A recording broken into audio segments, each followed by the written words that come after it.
ඊයා ඕකට බොන්නේ නැහැ දාලා. ඒක බොන්නේ නැහැ පුතේ. ඔය ජරා වැඩ කරන්න එපා. ඔව්. ඒක මැස්ස වහනවා කන්නකෝ. Biscuit එපාද biscuit?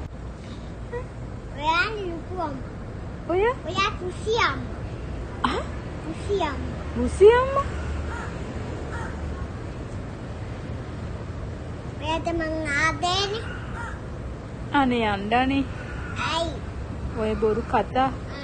චාටු කතා එන්න මොන වීඩියෝ කරනවා ඔයා මේ?